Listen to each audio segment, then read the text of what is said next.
abremos como una brecha para que le entiendan antes de iniciar el tratamiento. ¿Por qué? Porque va a cambiar todo esto en lo demás. Hipertensión arterial sistémica o hipertensión arterial secundaria. Ok.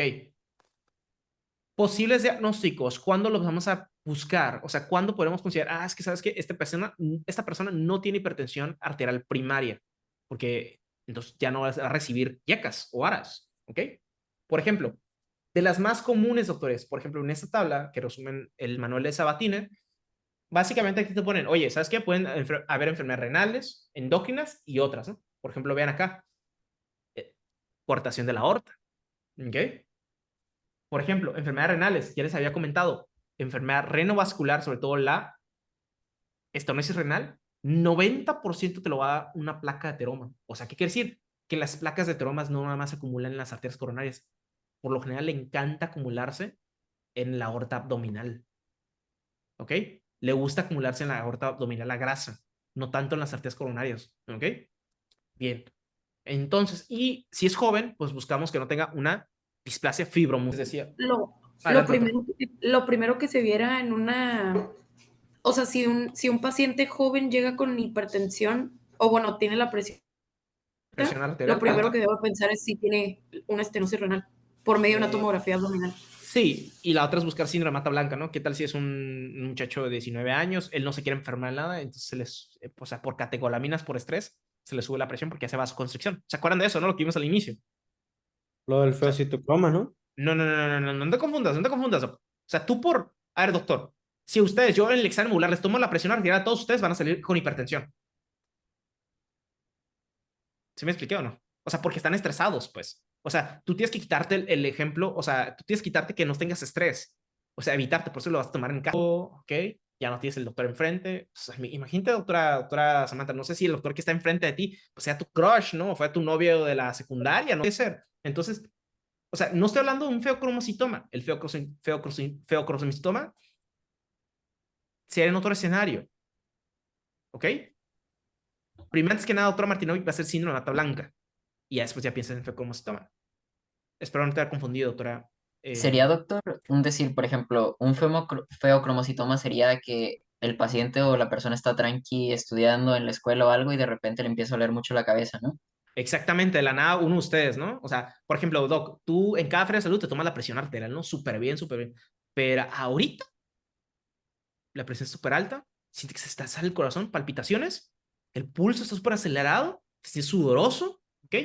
Dolor de cabeza, le toma la presión, está alta. Ok, te hicieron el diagnóstico de hipertensión arterial, ya fuiste, te dieron seguimiento, domicilio el diagnóstico, perfecto. ¿Sabes qué? Vamos a empezar con enalapril, captopril, isoniazid, uno de esos. Va, te reviso en 3 meses y sigue alto, sigue alto. O sea, muchas veces nos damos cuenta cuando el paciente es refractario al tratamiento, o sea, quiere decir que está fallando el tratamiento. Desafortunadamente, ¿por qué? Porque una tomografía cuesta caro. ¿Me expliqué o no?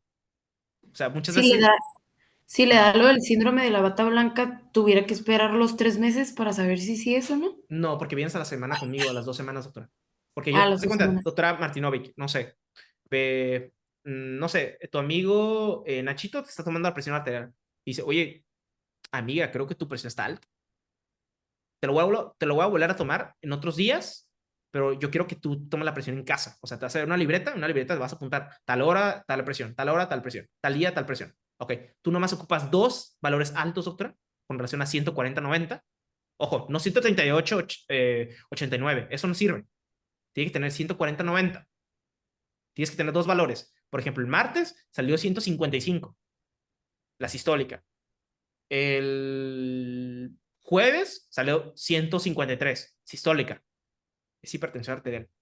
No más ocupaste dos valores para hacer el diagnóstico y fue en tu casa, pero buscando el mejor escenario posible. O sea, ¿qué quiere decir? Que ser tranquila, no haber tomado cafeína, no es que hablar, estar tranquila, no haber cruzado las piernas al momento de tomar la presión.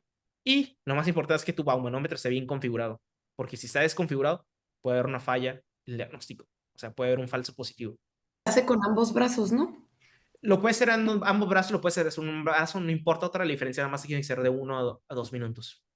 Pero tranquilo, o sea, insisto, con, en este caso, repito, tiene que ser en ese escenario perfecto, adecuado, ¿no? No haber ruido, no haber distracciones, no haber tomado cafeína, haber dormido bien, porque si estás desvelado el cortisol está alto y la presión sube, porque el cortisol rompe catecolaminas, o sea, dispara catecolaminas, glucagón súper elevado.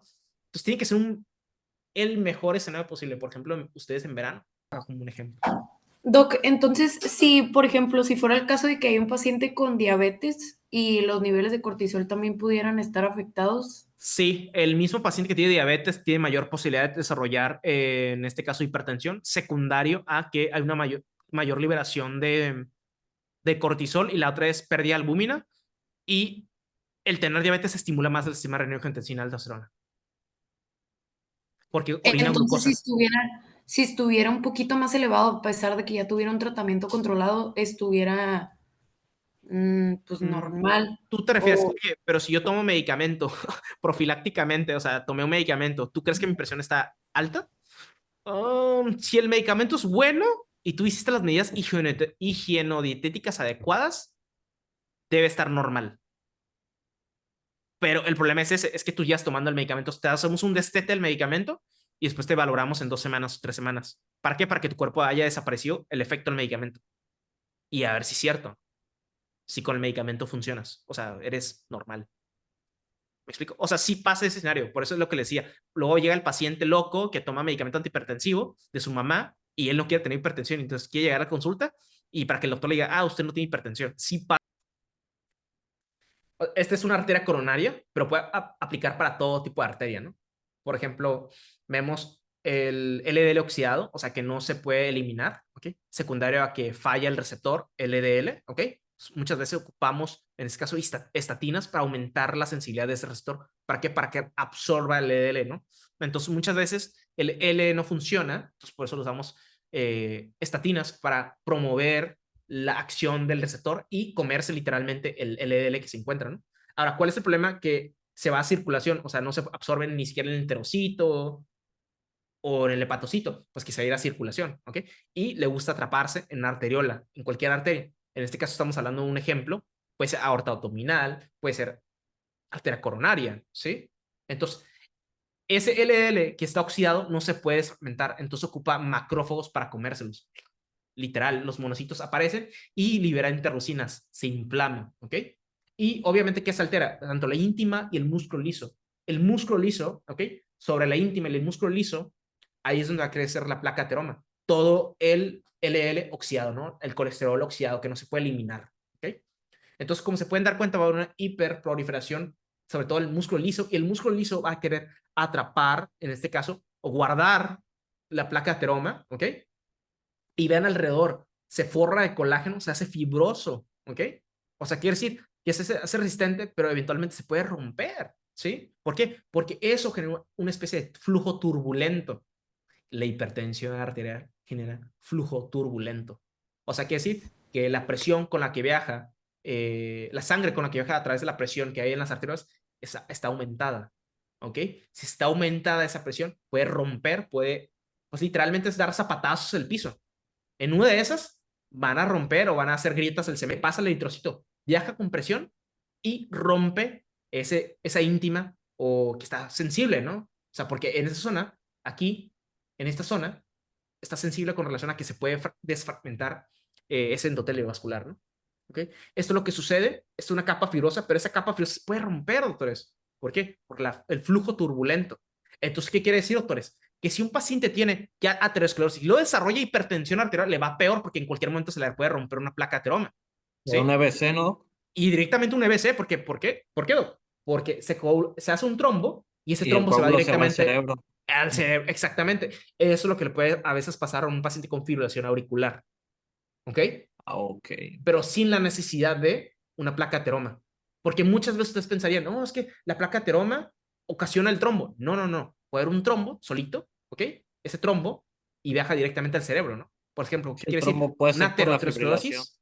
Exactamente. O sea, literalmente, ahora el corazón también late mal, o sea, todo conjunto está asociado. Pues sí, sí puede llegar a pasar, ¿no? Está peor Entonces, el esa combo. placa, exactamente, esa placa está evitando que haya una correcta perfusión sobre la arteria, en este caso la coronaria. Entonces, obviamente, las coronarias no le llega sangre, los ventrículos menos. Isquemia, Isquemia. ¿ok? Necrosis, y ahora sí, Signo Levin Infarto. positivo, ¿no? ¿Ok? Exactamente, ¿no? Infarto, infarto, que es lo más peligroso. ¿Ok? Paro Signo cardíaco Levin. ya. Y eventualmente el paro cardíaco, por ejemplo, si no llega la sangre al corazón, ¿qué va a latir? Pues nada, ¿ok? Puede un paro cardíaco, eventualmente, ¿no? Se puede morir de un paro cardíaco. De hecho, una arritmia mortal, ¿de qué te mata? De un paro cardíaco. ¿Por qué? Porque la arritmia va a Los, hacer, los va, ventriculares. exactamente las ventriculares va a hacer que frene el latido del corazón, porque no sabe latir el corazón. Y como no late bien, va a haber un paro cardíaco, ¿ok? Y entonces, pero esto de acá es muy parecido a lo que pasa con la aorta abdominal, ¿no? La aorta abdominal se llena, en este caso, de placa ateroma, porque también le gusta quedarse en el endotelio vascular. ¿Por qué? Porque es LDL que no se puede absorber adecuadamente por el hepatocito, ¿ok? Porque no está recibiendo estatinas. Recuerden que estatinas lo vamos a ver en la siguiente clase. Las estatinas lo que hacen es promover el LDL y el LDL lo que hace es absorberse, pero aquí no hay esa recaptura. Entonces se va a ir directamente al endotelio y el endotelio no se puede eliminar a menos que aparezcan los macrófagos. Y ni siquiera los macrófagos los muerden por completo, solo los guardan. Se acuerdan del ácido úrico.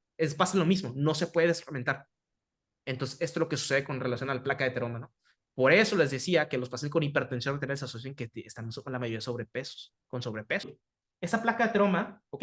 Está haciendo que se forme ese trombo. ¿Qué es ese trombo? Un montón de plaquetas pegadas. Se van a coagular, se va a hacer un coágulo. Por ejemplo, si quieres romper un coágulo, pues es un anticoagulante. Si tú quieres evitar que se peguen las plaquetas, ¿qué tienes que hacer? Por ejemplo, la pregunta es, ¿dónde se pegó la plaqueta? Aquí, porque se rompió el endotelio. ¿Ok? Daño tisular, ¿ok? Se rompió el endotelio, aquí es donde se van a pegar las plaquetas, ahí mismo, ¿ok? Ahí se pegan las plaquetas. Cuando se pegan las plaquetas, se hace una placa, un trombo, ¿ok? Y ese trombo pega eritrocitos. Bueno, no es como pegue como tal, pero forma como una especie de pared y no permite que pase el eritrocito. Entonces, esta zona de acá, la de mi derecha, se queda estenosada, ¿ok? Bueno, esta zona está estenosada y esta zona se queda isquémica y eventualmente infarto. Ahora, esto mismo de acá, si la presión va bajando fuertemente, recuerden que es flujo turbulento, va muy acelerado, va fuerte, por eso el paciente tiene hipertensión arterial. Tiene hipertensión arterial, va a romper con la fuerza con la que viaja, ¿ok? Con la presión con la que viaja es tan fuerte que lo va a romper esa obstrucción y eso va a ir directamente al cerebro y va a obstruir una de las arterias cerebrales.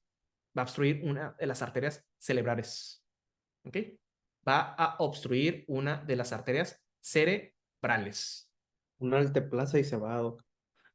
Estará chingón. Pero, ¿cómo vas a saber que tiene eso? Tienes que hacer una tomografía. Alteplaza sería lo mejor. Sería lo mejor. Pero hay uno que le gana mejor. PCI. ¿Qué es PCI? Es intervención coronaria. O sea, literalmente te meten una agujita y te quitamos encima el trombo, ¿no? El coágulo. Todo lo demás. Ese es el tratamiento de primera El línea. cateterismo, ¿no? El cateterismo cardíaco. Exactamente. Pero, o sea, todo eso se llama PCI, ¿no? ¿Ok? Espero no haberte confundido, doctora Martinovic, doctor Enrique, no sé si ya me expliqué, doctor Emilio. O sea, esto es diferente a la fibrilación auricular. O sea, la fibrilación auricular no ocupas una placa ateroma, solo ocupas un trombo que lo formó la cavidad cardíaca. ¿Me expliqué? O sea, hay muchas formas de hacer un trombo. Un corazón arrítmico o la otra es que tu paciente tenga antecedentes de aterosclerosis. Miren, aquí hasta las arterias cerebrales están llenas de colesterol. También se llena ahí del cerebro. ¿Ok? Así que aguas con la dislipidemia porque es muy, muy frecuente. El síndrome metabólico sobre todo. Ok, va. Entonces, de hecho, primera pregunta de examen. ¿Cuál es la causa número 1 de infarto agudo del miocardio? No me digan patología. Aterosclerosis. Aterosclerosis. Esa es pregunta de examen. Esta cosa que está aquí. ¿Cuál es la segunda causa de infarto agudo del miocardio? La formación de un trombo. ¿Cuál podría ser? Fibrilación auricular. Porque la fibrilación auricular, así como se nos enseñó en las imágenes pasadas, en las animaciones pasadas, tú no ocupas de una placa de ateroma. Entonces, se los enseño para que lo entiendan. La fibrilación auricular genera trombos sin necesidad de una placa de ateroma. Esta es la fibrilación auricular late muy raro, ¿ok? Arrítmico y puede generar trombos. ¿Por qué? Porque la sangre se hace espesa durante esas contracciones irregulares, ¿ok? Dichas contracciones irregulares generan que se formen trombos por esos focos ectópicos que aparecen en la vena pulmonar, ¿ok? En los apéndices que están acá en la aurícula, ¿ok? Entonces, pues básicamente, pues se ve así. A ver, esta es la imagen que se ve. A ver, este es el corazón latiendo raro. Corazón latiendo raro, focos ectópicos. Y ese trombo no fue secundario a una placa de ateroma. Ese trombo fue secundario a que el corazón, como late raro, late mal, no permite que la sangre se expulse adecuadamente. Entonces, la sangre acumulada empieza a generar una especie de trombo, ¿no? Se empiezan a aplicar células sobre esas, sobre células, eritrocitos sobre eritrocitos, etcétera, etcétera. ¿Ok? Espero no haberlos confundido. ¿Ok? Repito la pregunta de examen. ¿Cuál es la causa número 1 de un infarto agudo del miocardio? Una aterosclerosis. ¿Cuál es la causa número 2 de infarto agudo del miocardio? Un trombo. ¿Ok? La formación de un trombo o un coágulo, que quieran ponerlo. Es lo mismo. ¿Ok? Aquí iba con esto. Bueno, primero que nada vamos a descartar síndrome de bata blanca, que es lo más importante, doctora Bartino. ¿Ok? Igual para la estenosis renal, tienes que ver la estenosis de la arteria renal. ¿Ok? Si no, no. ¿Ok? Eso ocupas, ahora, de fuerza ocupas tomografía abdominal. No sé si les iban a preguntar eso, si les iban a preguntar, pues le ponen tomografía abdominal. ¿Ok? Y esto es básicamente la aorta que les había comentado. Callado aórtico, aorta descendente, ¿ok? Vemos tronco, en este caso tronco celíaco, ¿ok? En este caso por acá vamos a ver arterias ilíacas, ¿ok? Mesentérica superior e inferior, ¿ok? Y una de estas zonas de acá se puede llenar una placa de ateroma, ¿ok? Porque el endotelio no lo puede vaciar, o sea, no se puede deshacer del LDL. El LDL se acumula y puede generar una aterosclerosis en esa zona. Diagnósticos diferenciales, así como se les había comentado: descartacina, mata blanca, ingesta de cafeína, cocaína, anfetaminas, ejercicio. Obviamente un paciente que haga ejercicio pues tiene con relación a una presión mucho más elevada, ¿ok? Pero no es una presión alta, o sea, no es más de 140-90, o sea, 130-85 a lo mucho. Solo es presión alta, no es hipertensión, ¿ok? Y siempre descartar HAS de origen secundario, por ejemplo, esto que les había comentado, ¿no? Esta imagen, ¿ok? Lo que está ilustrando aquí es básicamente una estenosis. ¿De dónde? Si este es el lado izquierdo, pues será la arteria renal izquierda, ¿no? ¿Ok? Para que tengan en cuenta eso. Aquí hay una menor cantidad de flujo, ¿ok? Y muchas veces estas imágenes también lo pueden ver, por ejemplo, en las coronarias, cuando se interrumpe el flujo, ¿ok? Y vean aquí, por ejemplo, la diferencia de un riñón a otro. ¿Cuál está más chiquito? Pues este está más atrofiado. ¿Por qué está atrofiado? Porque no le llega oxígeno. Disminuye su tamaño, ¿sí? Ok. Muy importante eso. Obviamente con eso hacemos el diagnóstico ¿de qué enfermedad? Hacemos el diagnóstico de estenosis renal, ¿no? ¿Ok? Síndrome de bata blanca, siempre descartarlo, explicarle al paciente de qué se trata, ¿ok? Revisen al paciente, a lo mejor la paciente está asustado porque está viendo el doctor, es la primera vez que viene, a lo mejor puede que venga por otro motivo y le checan la presión y la presión está alta.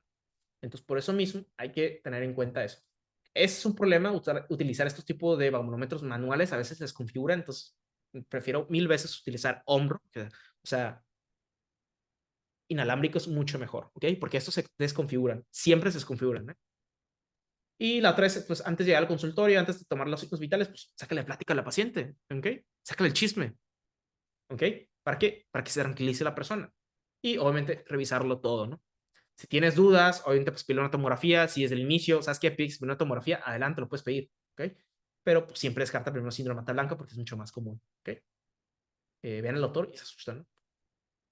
Ok. Estenosis renal, diagnóstico diferencial. Ok, doctores. Causa número 1, doctores, de hipertensión arterial secundaria. O sea, quiere decir que si no es por sistema renina-angiotensina, va a ser secundario a estenosis renal. Causa número 1 de estenosis renal, aterosclerosis. Ok, porque la aorta se llena de una placa de ateroma. Y una segunda causa asociada es la displasia fibromuscular. Básicamente, el músculo liso que se encuentra en el endotelio está deforme, ¿ok? Y no permite, pues, una correcta pues, circulación sanguínea, ¿ok? Y eso eleva la presión arterial, ¿no? Como alterando el flujo que hay con relación al el flujo renal, ¿no? El flujo renal, el riñón no le llega sangre. ¿Por qué? Porque el músculo está defectuoso y eso genera hipertensión, ¿ok? Hipertensión arterial. ¿Por qué? Porque se libera el sistema renina-angiotensina aldosterona, ¿sí? Entonces, muchas veces van a buscar esta imagen en las angiografías. Esta imagen literal viene en los exámenes, doctores. Esta imagen, ¿cómo lo llaman? A veces lo llaman como el famoso collar de perlas. Vean, aquí se parece como collar de perlas, ¿sí? Bueno, acá lo ponen como string of pets. ¿Sí? ¿Cuál es la traducción? No lo recuerdo muy bien, pero la mayoría de los pacientes tienen, en este caso, hipertensión secundaria, ¿ok? va a ser de origen, si es en joven, de origen fibromuscular, o sea, displasia fibromuscular, el músculo liso que se encuentra en el telo está anormal, y la otra es buscar siempre una aterosclerosis, ¿ok? Aterosclerosis. Y personas que roncan también se asocia a hipertensión arterial, ¿ok? Porque genera una hipertrofia del ventrículo, en este caso, derecho, ¿ok? Para que tengan en cuenta eso. Muy bien, esta es la displasia fibromuscular, ¿ok? Esta es la displasia fibromuscular, ¿ok? Vean aquí cómo está la arteria, pues está como inflada, ¿ok? Y pues obviamente no hay una correcta circulación, ¿no? Entonces, si no hay una correcta circulación, o sea, no le da sangre al riñón, ¿qué le va a pasar? Pues libera sistema renina-angiotensina, ¿no? Porque la mácula densa sensa muy poca cantidad de sodio, ¿ok? Doc, Mande. la hipertrofia ventricular derecha realmente no era algo que pasaba por solito, ¿no? O sea, se podía dar una hipertrofia ventricular izquierda y por ende la derecha y de ahí se hacía la global. Sí, esa es la más común. La causa más común de una hipertrofia ventricular derecha, ¿ok? Derecha es, en este caso, insuficiencia cardíaca izquierda. Pero, por ejemplo, ¿qué causas te ocasionan insuficiencia cardíaca derecha? EPOC, hipertensión pulmonar. Cosas que no han visto, o sea, cosas que la van a ver más adelante. ¿Ok? En Respi no lo íbamos a ver eso porque no tiene sentido eso, porque es muy avanzado para ustedes. Pero ¿qué si les van a preguntar ahorita a ustedes? Oye, ¿cuál es la causa número uno de insuficiencia cardíaca de este paciente que te ha dado derecho? Pues una insuficiencia cardíaca del lado izquierdo. ¿Sí? Espero no haber confundido otra. ¿Y qué es lo importante de esto? Pues siempre revisar al paciente, doctores. Ahí va el dato más importante, doctores, para sacársela bien esta pregunta. El paciente que tiene estenosis renal, o sea, una hipertensión arterial secundaria a la estenosis renal, es que hay un soplo abdominal. La revisan, la auscultan, hay un soplo abdominal. ¿Por qué creen un soplo? Porque está estenosado esta zona.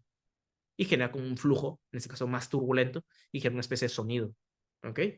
Y ver aquí el riñón está más chico a comparación de este de acá, ¿no? Que está mucho más sano y más grande. ¿Ok? Recuerden eso, soplo abdominal es lo más característico. Soplo abdominal es estenosis de la renal, hasta no mostrar lo contrario. ¿Cuál es la causa número uno? Aterosclerosis. Y más si tiene dislipidemia. Si es un paciente joven, displasia fibromuscular. Síndrome Marfan, por ejemplo. ¿Ok? Y si dan cuenta, Marfan está en todas partes, ¿eh? Está en osteo, aquí, tienen prolapso de la válvula mitral, ¿se recuerdan? Entonces van a apuntar eso, ¿ok?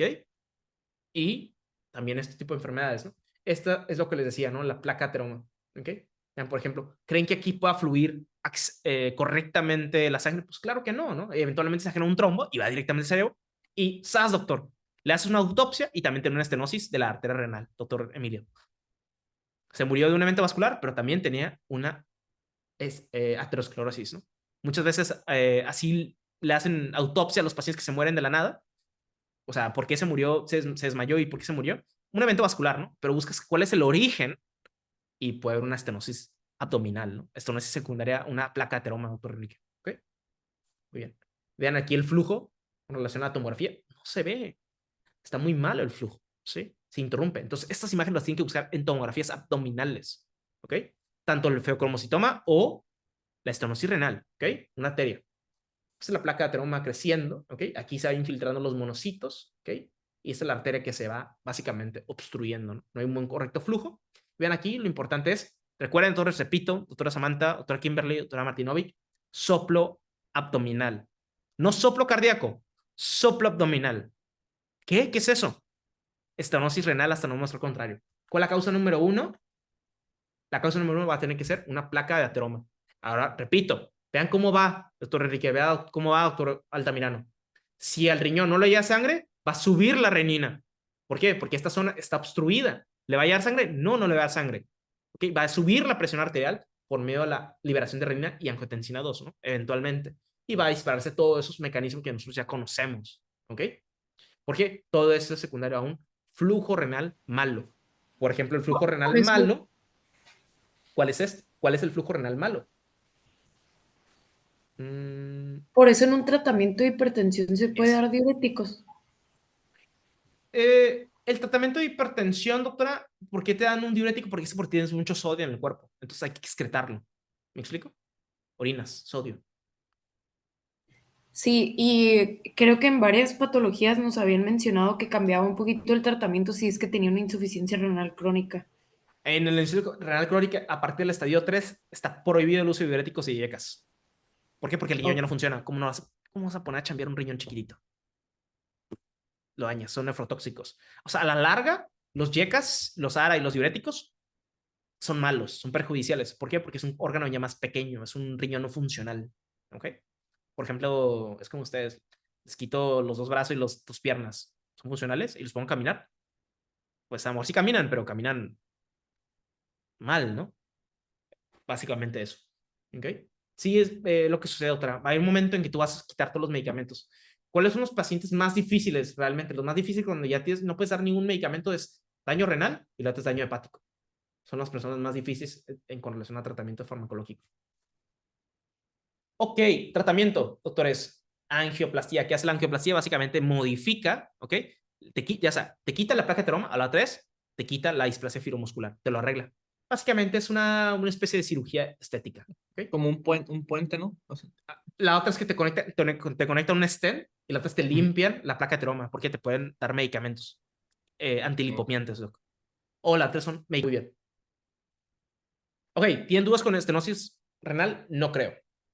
Vamos a ver por acá. Vamos a ver si tengo otras preguntas u otras diapositivas ya para seguirle. Bien, aquí.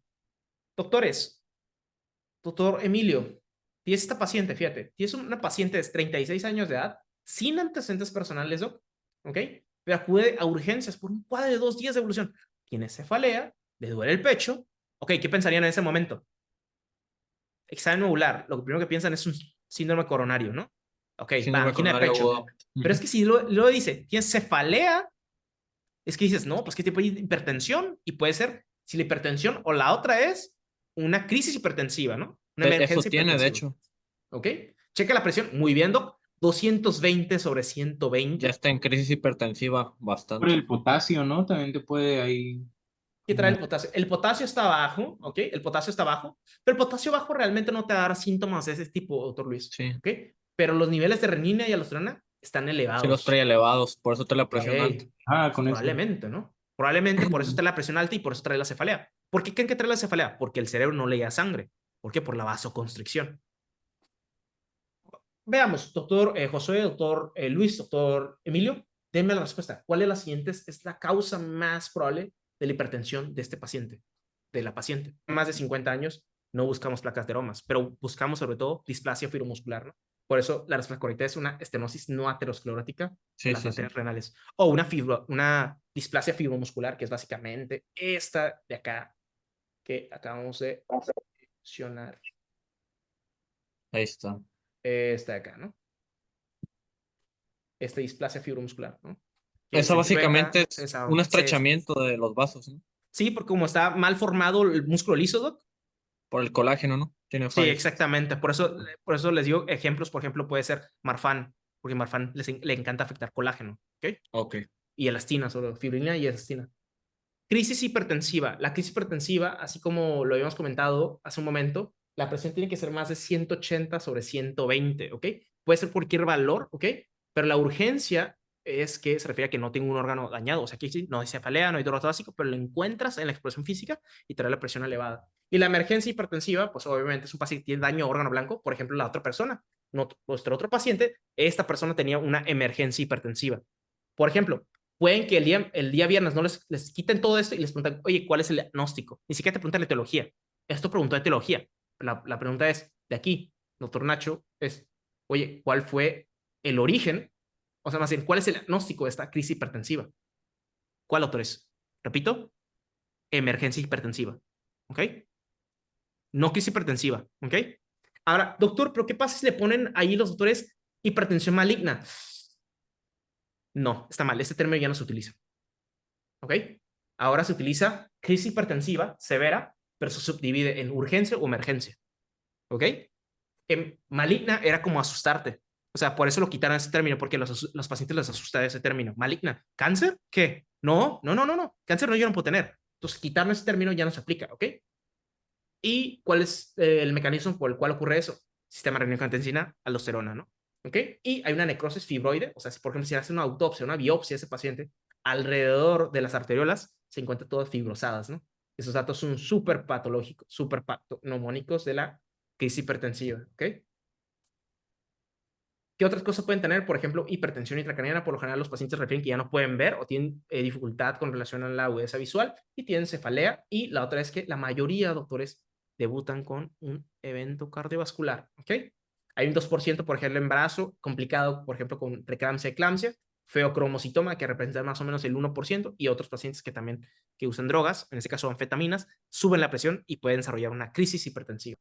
El tratamiento no les van a preguntar, o sea, tranquilos, esto es básicamente cómo le vamos a ir bajando la presión arterial, porque aquí va a ser en horas, de aquí a 24 horas, no lo hacemos de forma muy agresiva y no damos medicamentos sublinguales, porque el efecto adverso de un medicamento sublingual es hipotensión ortostatica. ¿Okay? Muchos doctores lo hacen, no deben hacerlo. El medicamento sublingual se brinca el citocromo P450 y todo el medicamento hace función y por eso te baja muy abruptamente la presión. Ahora, doctor, pero es que queremos bajar la presión, ¿no? Sí, le quieres bajar la presión, pero no en 15 minutos, le quieres bajar de aquí a 24 Paulatinamente. horas. Exactamente. ¿Ok? Esa es la clave. No sé si les van a preguntar, pero ténganlo en cuenta eso. Básicamente ronda entre la primera hora hasta las primeras 24 horas, bajarle 20% y eventualmente bajarle de 160 a 90 hasta abajo, ¿no? O de 160 a 100 para abajo. ¿Ok?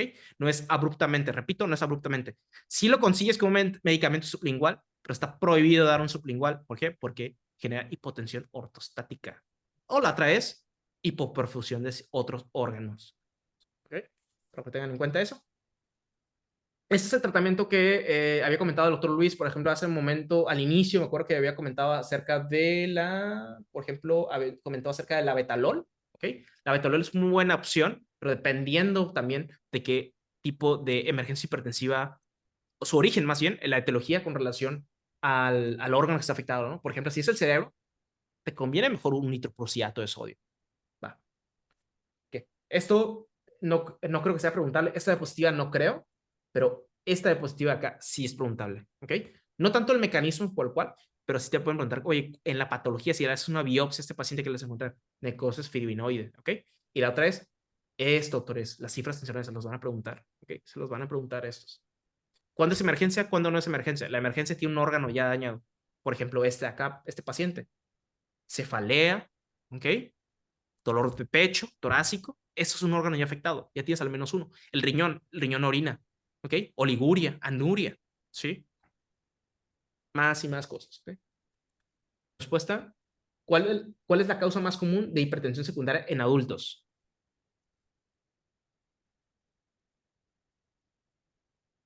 ¿Cuál es la causa más común de hipertensión secundaria? Claro, ¿eh? No dice hipertensión arterial, dice hipertensión secundaria en adultos. Doctora Kimberly, doctora Samantha, ¿qué opinan? ¿Están cansados? La estenosis, ¿no? Estenosis renal. Estenosis renal, ¿no? Exactamente. Doctores, agua si les ponen enfermedad del parénquima renal. Eso es afuera del riñón, ¿ok? ¿Qué caracteriza a la emergencia hipertensiva? La D, ¿no? Sí. Es la Ok. Pero la D es hipertensión arterial. ¿Aquí qué te estás preguntando, Doc? Pues la emergencia. Emergencia pues, una hipertensiva. emergencia hipertensiva, ¿no? No, pues la B, es la B, ¿no? Claro, está hablando nada más la Ah, diastólica. Repito, miren, ok. doctores, repito las cifras. ¿Cuánto ocupas? O, como dice Harrison, esta es la imagen de literalmente Harrison, es una calca del texto. La sistólica puede ser más de 180 o igual, o la diastólica más de 100, Ah, ok, ya. Sí, ¿ok? me fui con la finta ahí por no leer bien. No, no te puede ir. Qué bueno que te equivocas aquí. Sí, porque fue por la diastólica y es eso, que estaba en Ajá, ok. 120, mayor o igual a 120. Exactamente, o sea, ahí específicamente puse, oye, dime las cifras de emergencia hipertensiva. O sea, puede ser diastólica o sistólica, o puedes poner las dos, como quieras, ¿no? Si bien las dos, perfecto, ¿no? Sí, claro. Pero la D es hipertensión arterial. Sí. ¿Estadio qué? ¿Doctores? ¿Doctor Andrés? ¿Doctor Nachito? ¿Enrique? Uno. ¿Estrella? Yo. ¿Qué estadio sería 140-90? Oh, Había dos, Estadio ¿no? 2. ¿Quién dijo uno? Alguien escuché que dijo uno, ¿eh? Yo, me equivoqué. Dos, pues, ¿ok? ¿En qué tipo de pacientes es más común encontrar estenosis de la arteria renal?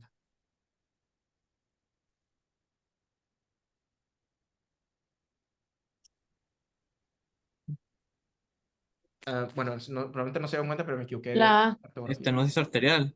Ok. Bueno, dice pacientes y Es la A. deportistas. Ok, va. Pacientes jóvenes y deportistas. Ok, puede ser. ¿Por qué? Porque los pacientes jóvenes, pues obviamente pues tienen el riesgo de desarrollar la displasia fibromuscular, ¿no? Pero deportistas, pues no. Pacientes con antecedentes familiares de hipertensión, no necesariamente. O sea, yo La puedo tener D. hipertensión y no. La D de enfermedad aterosclerótica. Claro, porque la aterosis se puede aparecer en todas partes, no nada más en las coronarias, ¿no? Pacientes con diabetes, pues sí he riesgo de tener diabetes, pero no necesariamente secundaria.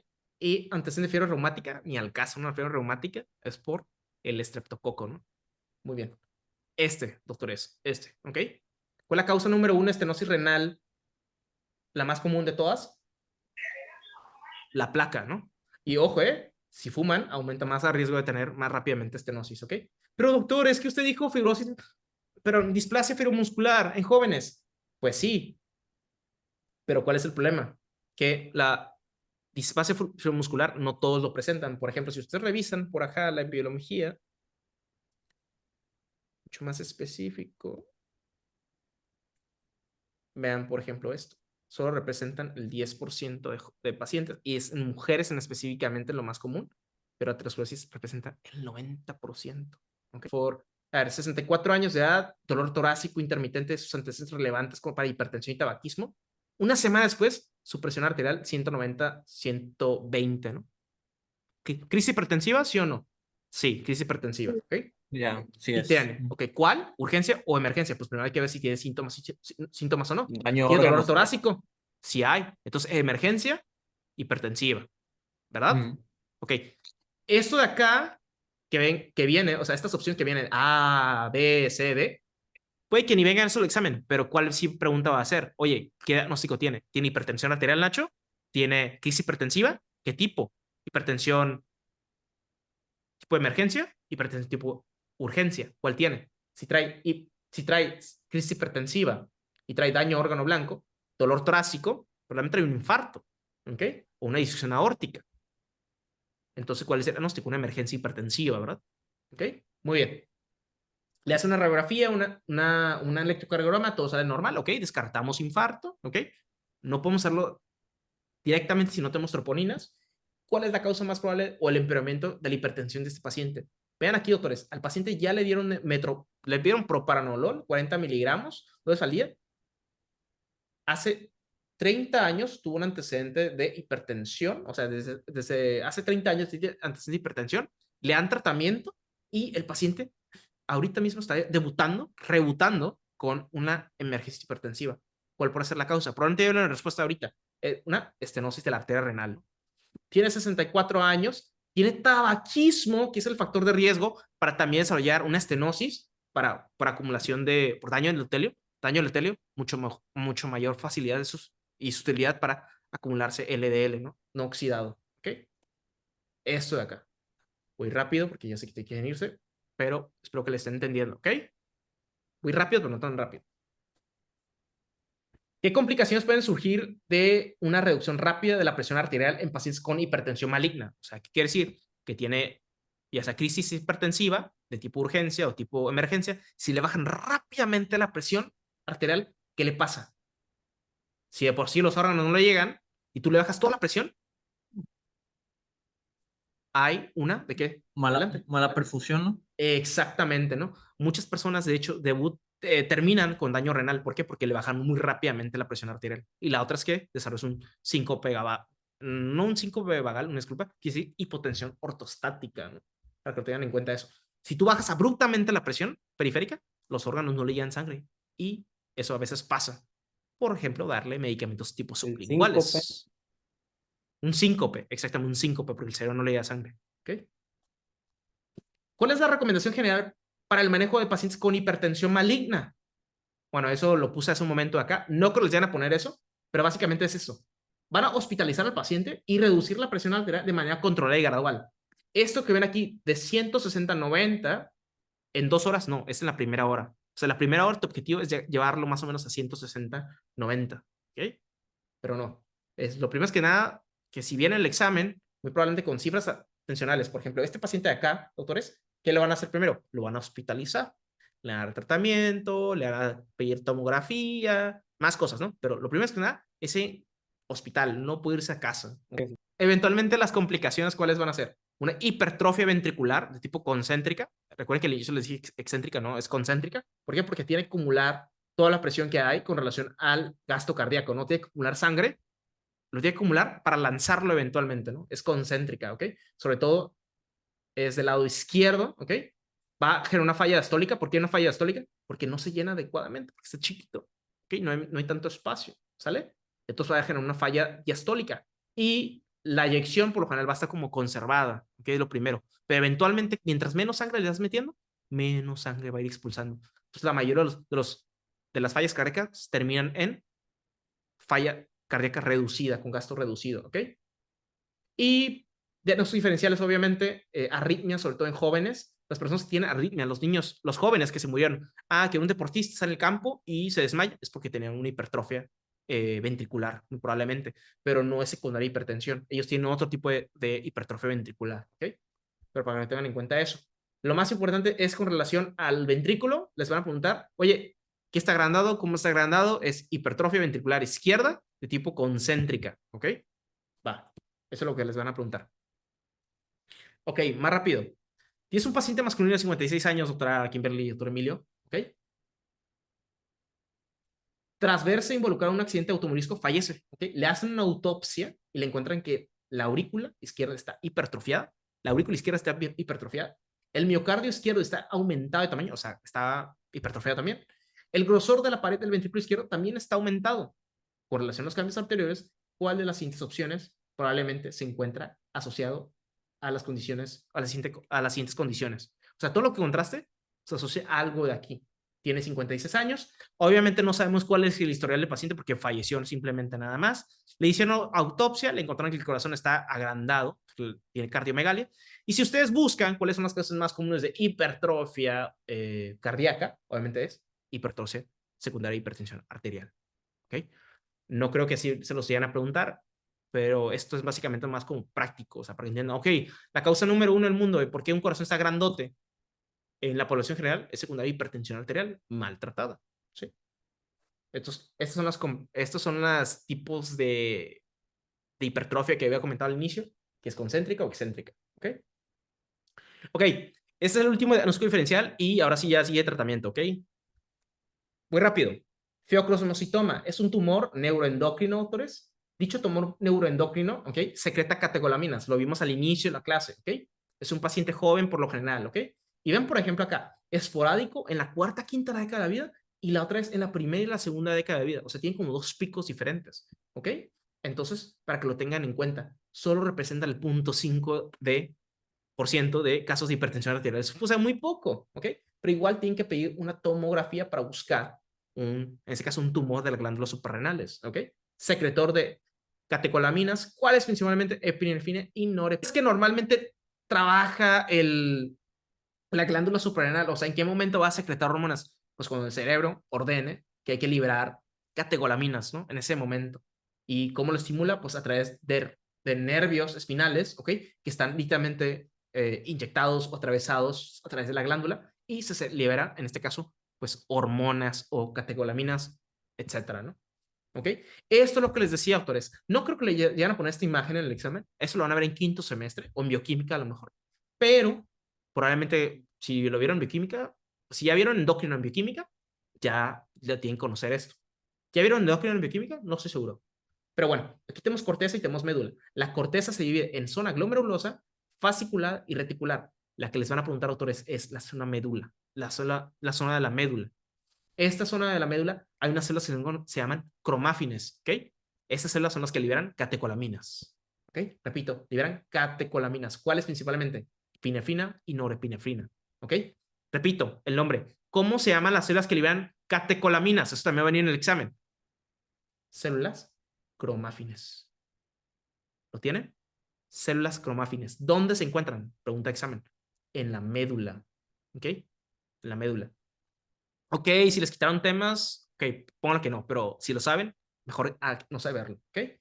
¿Qué pasa? Bueno, cuando se liberan catecolaminas, ya sabemos que tiene un efecto vasoconstrictor por el efecto de la epinefrina, ¿ok? Y sube la presión arterial, pues por arriba de 140-90. Y muchas veces los pacientes debutan con crisis hipertensiva o emergencia hipertensiva, ¿ok? ¿Por qué? Porque la catecolamina, en este caso la adrenalina, le gusta unirse al músculo liso donde se encuentran sus receptores para hacer vasoconstricción. ¿Qué receptor? Alfa 1. Eso puede venir en su examen, ¿eh? Téngalo en cuenta, ya lo había dicho. Alfa 1, vasoconstrictor. Alfa 2, vasodilatador. Beta 1, secreción de renina. Y la 3, aumento de la frecuencia cardíaca porque es cardioselectivo. ¿Sí? Muy bien. Diagnóstico, doctores, tomografía de abdomen. Van a ver una masa, ¿ok? Por lo general es una masa más de 0.5 centímetros y pueden encontrar todos esos datos aquí abajo, ¿no?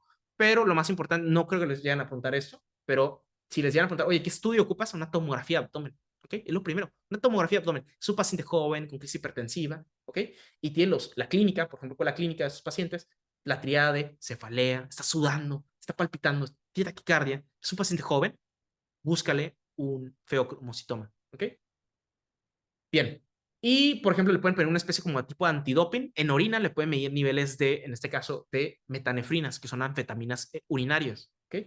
¿Qué le van a encontrar? Sobre todo viene en los exámenes. El ácido vanil mandélico. Esa es la hormona que está elevada. Sí, se libera una gran cantidad de catecolaminas. ¿Ok? Eso es pregunta de examen. No sé si es examen modular, pero es pregunta de examen. ¿Ok? Este es el famoso PET scan. Básicamente lo que hace, doctor, es que es censar dónde hay mayor actividad tumoral, que esté localizado, esa glándula suprarrenal, ¿no? Del lado izquierdo, y donde hay actividad tumoral, ¿ok? Pero con tomografía es suficiente, doctores. ¿Por qué? Porque con tomografía pueden hacer diagnóstico de estenosis renal y de feocromocitoma, ¿ok? Eso es pregunta de examen. O sea, sí o sí, yo creo que sí va a venir esa pregunta, ¿ok? Muy bien, ya sé que estoy muy rápido, pero creo que no era necesario porque ya hemos hablado de eso. Por eso me fui un poquito rápido, ¿ok? ¿Qué tipo de tumor es el feocromocitoma? Es un tumor neuroendocrino, ¿ok? Que dispara catecolaminas, ¿ok? ¿Dónde se encuentra ubicado? Por favor, no le pongan el riñón, le van a poner glándula suprarrenal, ¿ok? ¿Dónde específicamente de las capas que tiene? En la zona de la médula. ¿Cuáles son las células que lo secretan? Las catecolaminas, las células cromáfinas, ¿ok? Pregunta de examen, ¿ok? ¿Dónde proviene la mayor cantidad de adrenalina y epinefrina circulante normalmente? Pues que no circula. Más finas. Los paciente masculino de 25 años de edad acude al servicio de urgencias, tiene ataques de pánico. Un ataque de pánico es un evento que tú no lo deseas y tampoco tú lo ves venir. Simplemente hay un disparo de catecolaminas y entra una especie de crisis y la persona se pone taquicárdica, se exhausta, etcétera, ¿no? Dolor de cabeza, ¿ok? Cefalea, taquicardia. ¿Qué pensaría en ese momento? Es un paciente joven. Ojo, muchas veces los ataques de pánico en eventos ¿no? y sudoración. Aquí no puse sudoración. Ah, ok, te refieres a la coronación de la respuesta. Muy bien, Doc. ¿Qué síntoma o signo adicional es el más probable que se presente en este paciente? Sudoración, exactamente. Ictericia, no. No hay daño hepático. Hirsutismo, no. Hirsutismo es acumulación de vello, ¿ok? ¿Ok? Esto lo da, por ejemplo, un síndrome poliquístico. Hematomas, no. Niqueturas trombocitopenia. Y anhidrosis es, básicamente, se queda parte de las mucosas, ¿no? No hay eso, ¿ok? Bueno, más bien, adenosis significa que no hay producción de sudor. Disculpa, producción de sudor. Sudoraciones, ¿ok? Pues justamente es un resumen del first aid, ¿ok? No viene nada de lo que ya no hemos visto desde el inicio, ¿ok? ¿Qué más? ¿Qué tipo de células producen catecolaminas en el feocromocitoma? ¿Corteza suprarrenal o médula suprarrenal? Médula. Médula suprarrenal, exactamente. Pero doctor, ¿qué pasa si vienen células cromáfines? Póngale eso, pero no puede venir 50-50, no puede ser 50-50, es una nada más, ¿ok? Médula suprarrenal está perfecto. Todo lo demás no son. Muy bien. ¿Cuál es la causa principal de los episodios intermitentes de hipertensión y taquicardia en un paciente con feocromocitoma? ¿Ok? Pues se supone que hay Exceso una de liberación de catecolaminas. Específicamente, ¿cuál es otra? Epinefrina, norepinefrina. No le pongan cortisol, doctores. Aunque el cortisol eleve la presión, ¿eh? Aquí no. Aquí son las catecolaminas. ¿Sí? Muy bien. Epinefrina, un tumor de secreción de epinefrina. Paciente masculino de 42 años de edad con hipertensión arterial refractaria. Tratamiento a base de IECAS. Ok, lo mejor de lo mejor. Y calcio antagonista. O sea, ya le combinaron doble antihipertensivo. Doble antihipertensivo. Motivo por el cual se sospecha feocromocitoma. Ok, ya sabemos por qué no mejora, ¿no? Porque ya pensamos en feocromocitoma. Y se realizan pruebas de metanefrina, ¿ok? Normetanefrina, ácido vanil, mandélico, que es el más importante, todos en orina. ¿Cuál es el tratamiento principal para el feocromocitoma? lo habíamos comentado hace un momento, y creo que el doctor Emilio lo dijo desde el inicio, es cirugía, ¿ok? Pero antes de que ingrese a cirugía, para quitar los síntomas en el momento, te tienes que dar tratamiento a base de alfa bloqueadores, ¿no? ¿Ok? ¿Cuál es el medicamento que se le da a los pacientes? La fenoxapensamida, ¿ok? Es el medicamento